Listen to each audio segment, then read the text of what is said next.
দুটা জিনিস মূল্যায়ন করা চাই যদি আখিরাতের ক্ষতি থেকে বাঁচতে চাই।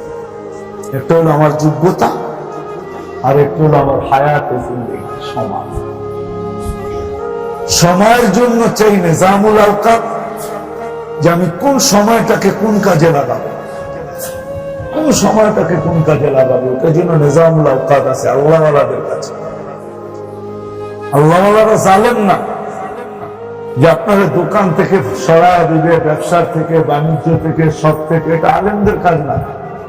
আলেম যে পারফেক্ট, আল্লাহ রসুল যেরকম 3 সাহাবীকে কাজে লাগাইছেন, 3 জনের সিদ্ধান্ত ছিল একজনের সিদ্ধান্ত ছিল সারা রাত ঘুমাবো না, আরেকজনের সিদ্ধান্ত ছিল সারা বছর রোজা রাখবো, আরেকজনের সিদ্ধান্ত ছিল বিয়ে শাদী করবো না।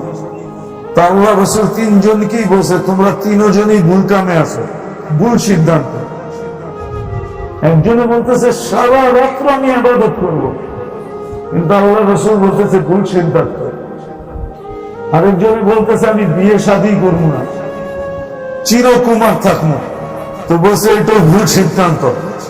আরেকজনে বলছে সারা বছর রোজা রাখবো, বলছে এটা ভুল সিদ্ধান্ত। আল্লাহ আপনাকে ভুল সিদ্ধান্ত, হক্কা আলেম ওলামা আপনাকে ভুল সিদ্ধান্ত দিবে না, দিনে ও আলেম না, ও আলেম না। ভুল সিদ্ধান্ত দিছে অনেকজনে, এটা আমরা বলবো না, বললে আবার অসুবিধা আছে। আমাদের জীবনে বহুত ভুল সিদ্ধান্ত হয়ে গেছে, বহুত ভুল সিদ্ধান্ত দিছে, এগুলো বিলকুল ভুল ছিল, 100% ভুল ছিল, ভুল সিদ্ধান্ত ছিল। কিন্তু হক্কানি আলেম ওলামাদের সোহবতে থেকে যখন করবে, তাহলে ওলামা ভুল সিদ্ধান্ত দিবে না। কিন্তু ওর সামনে আয়না আছে, ও ভুল সিদ্ধান্ত দেয় তো দেয় কি করে? আবার যদি কোনো আলেম ভুল সিদ্ধান্ত দিল, তাহলে বুঝা যাবে ওর সামনে আয়না নাই। কোরআন হাদিস হলো আয়না, ওটা ওর সামনে নাই, ওই জন্য ভুল সিদ্ধান্ত দিছে। কিন্তু হক্কানি যে হবে পারফেক্ট আলেম, ও ভুল সিদ্ধান্ত দিবে না, ও নিজামুল আওকাত আপনাকে ফিট করে দিবে, এমন ফিট করে দিবে ও মেরে দোস্ত দেখা যাবে করবেন অল্প। বললাম না, এক কামরার মধ্যে দাঁড়াইয়া দৌড়াইতেছে, দৌড়ানো শেষ হওয়ার পরে দেখতেছে 15 কিলো দৌড়াইছে। কত? 15 কিলো। এখন দুনিয়া যদি লজিক যদি বলে যে এক কামরাই তো কামরার ভিতরেই তো ছিল, 15 কিলো হইলো কি করে?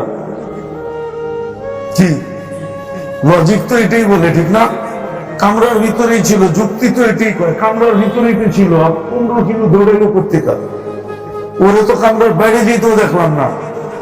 আপনি বলবেন বুঝবেন না, মেশিনে দৌড়াইছে, তো মেশিনে কাউন্ট করছে, বেল্ট ঘুরতে ছিল, ও দৌড়াইতে ছিল, আর মেশিনে উঠাইতে ছিল, মিটার উঠাইতে ছিল। এতক্ষণ বাহিরে দৌড়াইলে 15 কিলো দৌড়ানো হয়ে যেত। এতক্ষণ বাহিরে দৌড়াইলে কয় কিলো? 15 কিলো দৌড়ানো হয়ে যেত। আল্লাহওয়ালাদের সোহবতে যখন যাবেন, হক্কানি আলেমদের সোহবতে যখন যাবেন, তো দেখবেন এক আমল করবেন, 24 ঘন্টা দৌড়ানো হয়ে যাবে। 24 ঘন্টা দৌড়ানো হয়ে যাবে। আর তা যদি না হয়, আপনি 24 ঘন্টা দৌড়াবেন, তারপরে যে ওইখানে পৌঁছবেন। 24 ঘন্টা দৌড়াবো, তারপরে পৌঁছতে পারবেন কি পারবেন না এটাও সন্দেহ আছে। কন্টিনিউ 24 ঘন্টা দৌড়াই কি করে এই জমানার লোক? তো আসলে ক্ষতির থেকে ওই ব্যক্তি বাঁচবে যে মেরে দোস্ত এই 2 জিনিসকে সঠিক ব্যবহার করে।